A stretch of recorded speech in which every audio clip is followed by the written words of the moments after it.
नमस्कार विद्यार्थी मित्रांनो, तुमचं पुन्हा एकदा स्वागत आहे आपल्या संघर्ष योद्धा या यूट्यूब चॅनलवर. तर मित्रांनो, आपण जी व्हिडिओ सिरीज चालू केली आहे त्यामध्ये आपण प्रश्नपत्रिकांचा सराव करतो. 2024च्या प्रश्नपत्रिका आपण सध्या घेत आहे. तर त्यामध्ये आपण सोलापूर शहर पोलीस भरती प्रश्नपत्रिका 2024ची आपण या व्हिडिओतून कव्हर करणार आहोत. तर मित्रांनो, आपण व्हिडिओला सुरुवात करू. पहिला प्रश्न आहे, खालीलपैकी समानार्थी शब्दाबद्दल चुकीची जोडी शोधा. चुकीची जोडी शोधायची, 3 बरोबर जोड्या असणार, 1 चुकीची जोडी आहे. तर त्यातला पहिला ऑप्शन आहे, अनल, विस्तव, पावक, अग्नी, वनी, घर, सदन, भवन, गृह, आलय, अमृत, सुधा, पियुष, रस, चिरंजीवी, चंद्र, इंदू, सुधाकर, हिमांशू, शशी. तर मित्र, यामधल्या पहिली, दुसरी आणि तिसरी जोडी ही बरोबर आहे.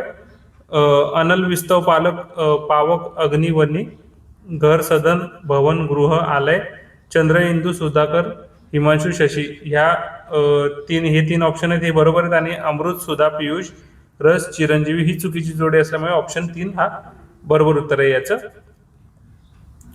पुढचा प्रश्न आहे, खाली दिलेल्या वाक्यातून मिश्र वाक्य ओळखा. मिश्र वाक्य ओळखायचंय. तर पहिला ऑप्शन आहे, पाऊस पडल्यावर अंगण ओले चिंब झाले. दुसरा ऑप्शन आहे, जेव्हा, इथे थोडीशी आपल्याकडून मिस्टेक झाली, इथे जेव्हा पाऊस आहे,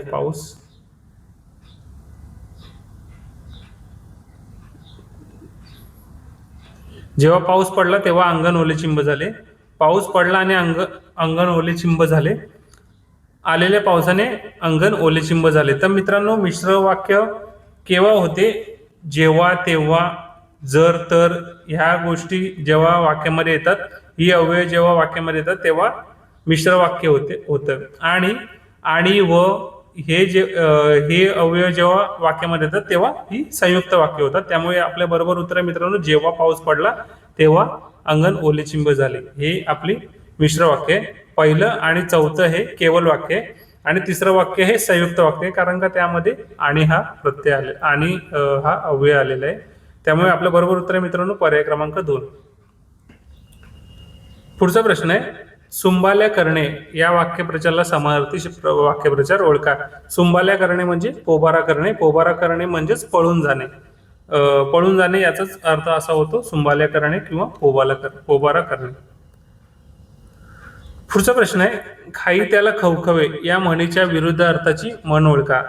तर याचा ऑप्शन आहे, चोराच्या मनात चांदणे, कर नाही त्याला डर कशाला, ज्याच्या हाती ससा तो पारधी, गर्वाचे घर काली. तर याचं बरोबर उत्तर आहे मित्रांनो, कर नाही त्याला डर कशाला.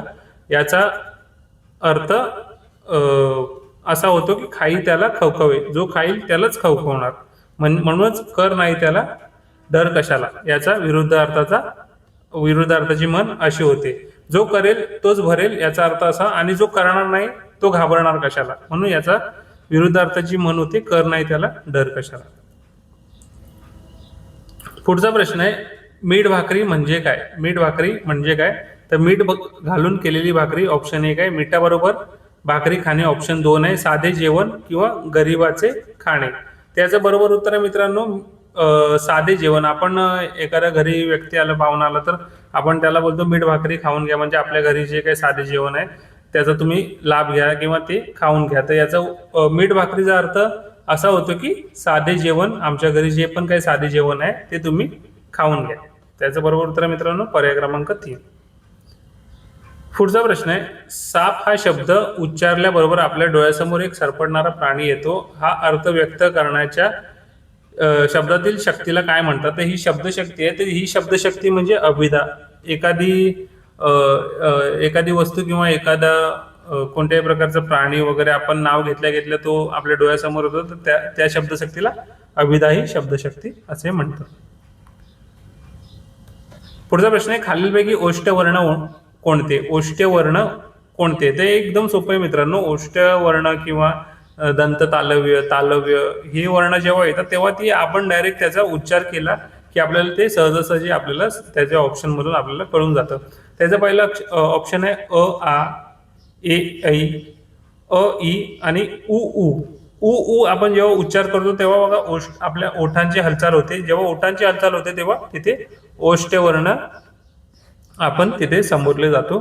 तर याचं बरोबर उत्तर मित्रांनो, पर्याय क्रमांक 4 उ, उ, ओष्ठवर्ण आहे ते.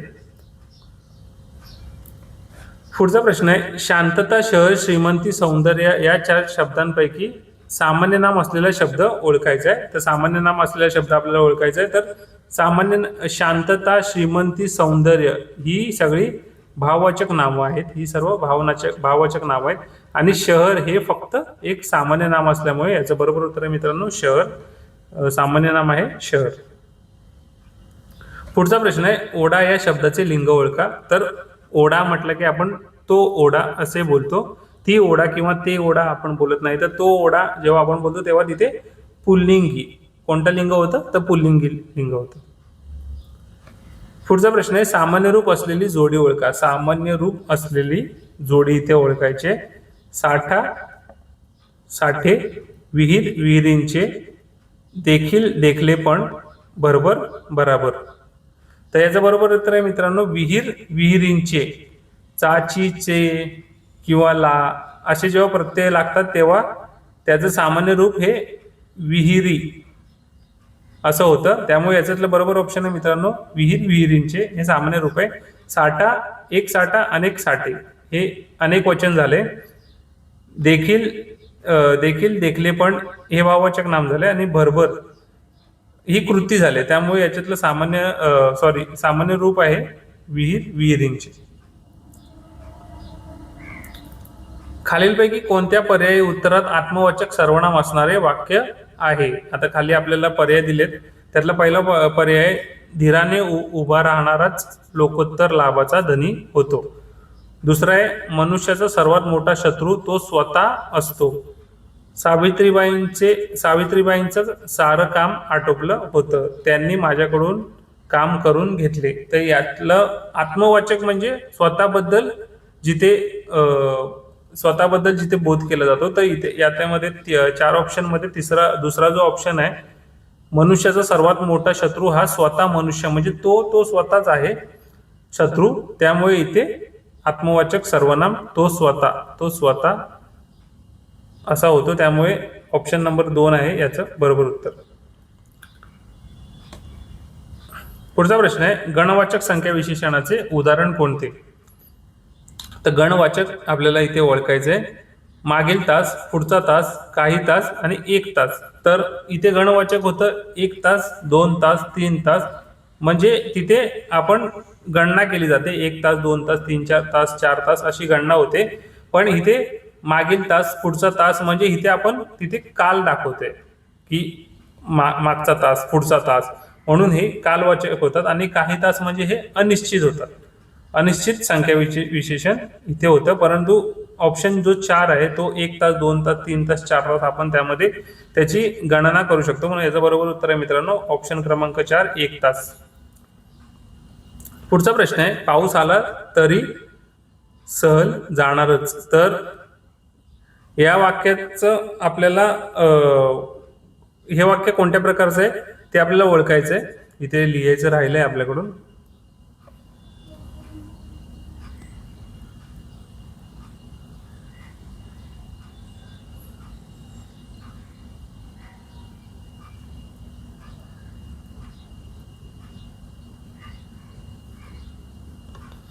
तर इथे खाली हे जे वाक्य आहे त्याचा आपल्याला प्रकार ओळखायचा आहे.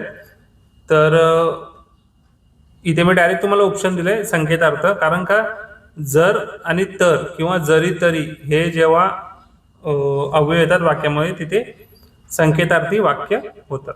त्याचं बरोबर उत्तर आहे मित्रांनो उत्तर संकेतार्थ. पुढचा प्रश्न आहे, सभोवार हिरवळ पसरली होती. अधोरेखित क्रियाविशेषण अव्ययाचा प्रकार ओळखा. तर इथे अधोरेखित केलेलं आहे मित्रांनो सभोवार या शब्दाला अधोरेखित केलेलं आहे. त्यामुळे आपल्याला सभोवार या शब्दाचा क्रियाविशेषणाचा अव्ययाचा प्रकार ओळखायचा आहे. तर पहिला ऑप्शन आहे, परिणामवाचक, कालवाचक, स्थलवाचक की रीतिवाचक. तर सभोवार म्हणजे आजूबाजूला म्हणजेच स्थल, जिथे आपल्याला स्थळ दाखवलं जाते. म्हणून इथे बरोबर उत्तर आहे मित्रांनो स्थलवाचक क्रियाविशेषण. पुन्हा एकदा तो तसाच प्रश्न आलाय, आत, बाहेर, मागे, पुढे, मध्ये ही शब्दयोगी अव्यय कोणत्या प्रकारातील आहेत? तर ऑप्शन 1 आहे स्थलवाचक, कालवाचक, योगितावाचक म्हणजे हे योग्यतावाचक आहे. इथे लिहितो मी.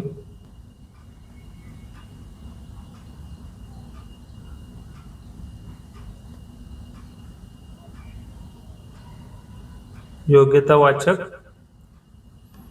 आणि करणवाचक. त्याचं बरोबर उत्तर आहे आत, बाहेर, मागे, पुढे. म्हणजे इथे एक स्थळ किंवा स्थल दाखवलं जातंय तर तिथे स्थलवाचक शब्दयोगी अव्यय होतो.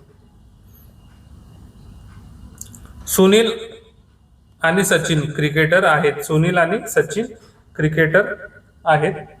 तर अधोरेखित शब्दाची जात ओळखायची आपल्याला. तर इथे अधोरेखित शब्द केला आहे आणि या शब्दाला अधोरेखित आपण केलेलं आहे.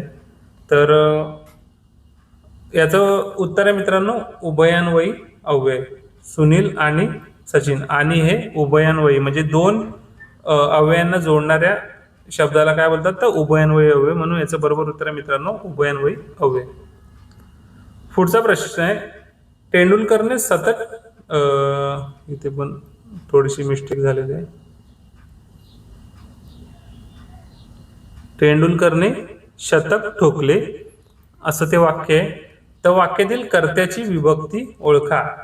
तर इथे आधी आपल्याला कर्ता ओळखता आला पाहिजे. तर कर्ता कसा ओळखायचा तर जे पण क्रियापद आहे त्याचा आधी आपण मूळ धातू काढायचा. आता यातला क्रियापद आहे ठोकले. ठोकलेतला मूळ धातू काय होतो तर ठोक. ठोक ठोक हा मूळ धातू होतो. तर मूळ धातूला नारा किंवा नारी हा प्रत्यय लावून जे पण आपल्याला उत्तर मिळते तो होतो आपला कर्ता. तर ठोक या मूळ धातूला आपण जेव्हा प्रत्यय लावतो ठोकणारा कोण तर आपल्याला उत्तर मिळतं तेंडुलकर. तेंडुलकर. मग आता आपल्याला कर्ता मिळाला तर कर्त्याची आपल्याला विभक्ती होते. इथे विभक्ती कोणता प्रत्यय लागलाय ने. ने हा विभक्ती प्रत्यय लागलेला आहे. त्यामुळे तेंडुलकरने शतक ठोकले. तर ठोकणारा कोण तर तेंडुलकर. तेंडुलकरला कुठला प्रत्यय लागलाय ने. तर ने हे कोणत्या विभक्तीमध्ये येतं तर तृतीय विभक्तीमध्ये. नेईशी नेई ईशी. म्हणून याचं बरोबर उत्तर मित्रांनो तृतीय. जर कर्ता ओळखा कर्म ओळखा किंवा विभक्ती प्रत्यय यावर तुम्हाला जर पूर्ण एखादी व्हिडिओ हवी असेल मित्रांनो तर मला कमेंट करा. मी त्यानुसार ती तुम्हाला एका प्रॉपर वेगळ्या ट्रिकनी आपण कशी शोधायची विभक्ती प्रत्यय आणि कर्ता कर्म क्रियापद याचे आपण व्यवस्थित व्हिडिओ बनवू. तर तुम्ही त्यासाठी मला कमेंट करा. पुढचा प्रश्न आहे खालीलपैकी कर्मणी प्रयोग असणारे वाक्य ओळखा. शिपायाने त्याला हाकलले.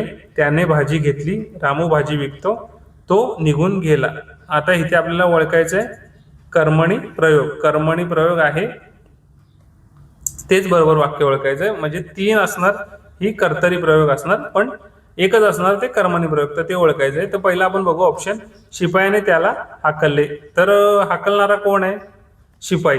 हाकलण्याची क्रिया कोणावर झाली तर त्याच्यावर झाली म्हणून इथे कर्ता पण आहे आणि कर्म पण आहे. त्यामुळे हे कर्मणी प्रयोग होत नाही. दुसरा ऑप्शन आहे. दुसरा ऑप्शन बरोबर आहे पण आधी आपण खालचे ऑप्शन बघून घेऊ. मग तुम्हाला मी याचं बरोबर उत्तर सांगतो. तर रामू भाजी विकतो. विकणारा कोण तर रामू. काय विकतो भाजी. म्हणून इथे कर्ता कोण आहे रामू आहे आणि विकण्याची क्रिया कोणावर होते तर भाजीवर होते. म्हणून कर्म कोण आहे काय विकतो तर भाजी विकतो. बरोबर. तो निघून गेला. तर गेला म्हणजे जाणारा कोण तर तो आणि जाण्याची क्रिया कोणावर होते त्याच्यावर होते. पण इथे कर्मच नाहीये म्हणून हा कर्तरी प्रयोग. आणि याच्यामध्ये कर्म आहे ते कसं ओळखायचं त्याने भाजी घेतली. तर घेणारा कोण तो. तर काय घेतली भाजी घेतली. तर इथे भाजी या शब्दाला प्रत्यय लागला नाही. त्यामुळे इथे झाली त्याने भाजी घेतली हे वाक्य झाले कर्मणी प्रयोगाचे उदाहरण. त्यामुळे इथे बरोबर उत्तर आहे मित्रांनो 2. पुढचा प्रश्न आहे खालीलपैकी कोणता शब्द द्विगु समासाचे उदाहरण आहे. तर याचं बरोबर उत्तर आहे मित्रांनो नवरात्र. कारण का नवरात्र हे द्विगु समासाचे उदाहरण आहे. महादेव, बालमित्र, गजानन. गज आहे आनंद ज्याचे असा तो गजानन. तर याची फोड करून मित्रांनो जे समास आहेत यावर सुद्धा आपण एक वेगळा व्हिडिओ बनवू. मला तशी कमेंट करा. मी तुमचे पूर्ण समाज व्हिडिओच्या माध्यमातून कव्हर करून घेईन. त्याचं बरोबर उत्तर मित्रांनो नवरात्र द्विगु समासाचे उदाहरण. ही उदाहरणं शक्यतो पाठ करून ठेवा. एक मोजकी उदाहरणं दरवर्षी पोलीस भरतीला विचारले जातात. तीच पाठ करून ठेवा म्हणजे तुम्हाला पूर्ण तो टॉपिक कव्हर करायची गरज लागणार नाही. डायरेक्ट आपल्याला प्रश्न पडल्या त्याचं उत्तर आपल्याला आलंच पाहिजे. पुढचा प्रश्न आहे मित्रांनो, आता इथे व्याकरणाचे प्रश्न संपतायत. आपण जे जनरल नॉलेज आणि इतिहास, भूगोल, सामान्य विज्ञान व संविधानाबाबत जे प्रश्न आहे ते आपण इथं या पेपरचे इथून चालू होत आहेत. पुढचा प्रश्न आहे, मानवाच्या जन्मलेल्या बाळाच्या शरीरामध्ये किती हाडं असतात? तर जेव्हा बाळ जन्मते तेव्हा त्याच्या शरीरामध्ये 206 पेक्षा जास्त हाडं असतात, हे लक्षात ठेवा. पुढचा प्रश्न आहे, नळदुर्ग किल्ल्यातील बोरी नदीवरील धरण कोणत्या राजाच्या काळात बांधले गेले आहे? तर नळदुर्ग किल्ल्यावरील जी बोरी नदी आहे त्यावरचे जे धरण आहे ते इब्राहिम आदिलशाह या राजाच्या काळात बांधले गेले होते. पुढचा प्रश्न आहे, भारतातील व्यावसायिक विमानसेवा कोणत्या वर्षी, म्हणजे भारतामध्ये जी व्यावसायिक विमानसेवा सुरू झाली ती कोणत्या वर्षी? तर हे महत्त्वाचे मित्रांनो 1911. हे असे जे प्रश्न आहेत ना, हे प्रश्न तुम्ही लिहूनच ठेवा. हे प्रश्न चुकलेच नाही पाहिजे, जेणेकरून आपला स्कोर कमी होतो. आणि हे प्रश्न बऱ्यापैकी मुलांना हे प्रश्न जे आहेत हे चुकले गेलेले आहेत, त्यामुळे बरेच मुलं या पेपरमध्ये कमी मार्क घेऊन आले ज्यांचा अभ्यास चांगला असताना सुद्धा. त्यामुळे हे प्रश्न व्यवस्थित करा. हा प्रश्न सुद्धा नोट करून ठेवा. भारतातील व्यावसायिक विमानसेवा कोणत्या वर्षी सुरू झाली? तर 1911 मध्ये भारतातील व्यावसायिक विमानसेवा सुरू झाली होती. जगात सर्वात नवीन देश कोणता आहे? तर दक्षिण सुदान हा जगात सर्वात नवीन देश, म्हणजे ह्या देशाची स्थापना हल्लीच झाली असणार, त्यामुळे सर्वात नवीन देश हा दक्षिण सुदान हा आहे. श्रीमती दमयंती तांबे कोणत्या खेळात राष्ट्रीय विजेत्या होत्या? तर बॅडमिंटन. हे अशी नावं सुद्धा तुमच्या नजरेखालून गेली पाहिजे. श्रीमती दमयंती तांबे हे नाव कोणत्या खेळाशी संबंधित आहे? तर बॅडमिंटन. पुढचा ऑप्शन आहे, खालीलपैकी गटात न बसणारा पर्याय निवडा. तर गोदावरी, तापी, भीमा, कृष्णा यातला गटात न बसणारा आपल्याला पर्याय ओळखायचा तर तापी हा गटात न बसणारा पर्याय आहे, कारण का तापी ही नदी भारतातली पूर्ववाहिनी नदी आहेत. बाकी गोदावरी, भीमा आणि कृष्णा या पश्चिम वाहिनी नद्या आहेत, त्या बंगालच्या उपसागराला जाऊन मिळतात आणि तापी नदी ही अरबी समुद्राला जाऊन मिळते. पुढचा प्रश्न आहे, खालीलपैकी कोणती जोडी खरी नाही हे ओळखायचं आहे? तर ऑप्शन आहे फ्रान्स फ्रँक, म्हणजे थोडक्यात ही फ्रँक दिनार ही करन्सीची नाव आहे. तर आपल्याला जी चुकीची जोडी आहे ती ओळखायची आहे. तर France frank, Switzerland frank, Saudi Arabia दिनार आणि कुवेत तर दिनार. तर याचा मित्रांनो याचं बरोबर उत्तर आहे, तर मित्रांनो याचं बरोबर उत्तर आहे सौदी अरेबिया दिनार. म्हणजे दिनार ही चुकीची करन्सी आहे, तिथे रियाल ही करन्सी चालते सौदी अरेबियामध्ये, त्यामुळे बरोबर उत्तर आहे सौदी अरेबिया दिनार. पण हे दिनार चुकीचं आहे, तर त्याचं खरी करन्सी आहे सौदी अरेबियाची ती रियाल आहे, रियाल. ओके. तर पुढचा प्रश्न आहे, भारतामध्ये सर्वात लांब रेल्वे स्टेशन कोणते आहे? तर सध्या आता हुबळी हे भारतातील सर्वात लांब रेल्वे स्टेशन आहे. खालीलपैकी कोण भारताचे मुख्य निवडणूक आयुक्त आहेत? तर आता ते ज्ञानेश कुमार म्हणून आहेत, ते भारताचे मुख्य निवडणूक आयुक्त आहेत. हे चर्चेत असल्यामुळे जरा लक्षात ठेवा या गोष्टी. ज्ञानेश कुमार जे EVM घोटाळा वगैरे आता जे काही चालू आहे त्या संदर्भात जर हा प्रश्न विचारला जाऊ शकतो, सध्या भारताचे मुख्य निवडणूक आयुक्त कोणते आहेत? तर त्यांचं नाव आहे ज्ञानेश कुमार. पुढचा प्रश्न आहे, सध्या भारतात किती राज्य व संघराज्य आहेत? याचं बरोबर उत्तर आहे मित्रांनो 28 आणि 8. 28 राज्य आहेत आणि 8 संघराज्य आहेत भारतामध्ये. पुढचा प्रश्न आहे, भारताची जमिनी सीमा किती देशांसोबत जोडलेली आहे? तर याचं उत्तर माहिती असलं पाहिजे. 7 जमिनी सीमा ही भारताची 7 देशांबरोबर जोडलेली आहे. खालीलपैकी कोणत्या राज्यामध्ये राष्ट्रीय उद्यान नाही? तर एकमेव असं पंजाब राज्य आहे, त्यामध्ये राष्ट्रीय उद्यान नाही. भारतातील पंजाब राज्यामध्ये राष्ट्रीय उद्यान नाही. तर महाराष्ट्रातील किती जिल्ह्यांची सीमा कर्नाटक राज्यासोबत जोडलेली आहे? महाराष्ट्रातील 7 जे जिल्हे आहेत त्यातली सीमा कर्नाटक राज्याला जोडलेली आहे.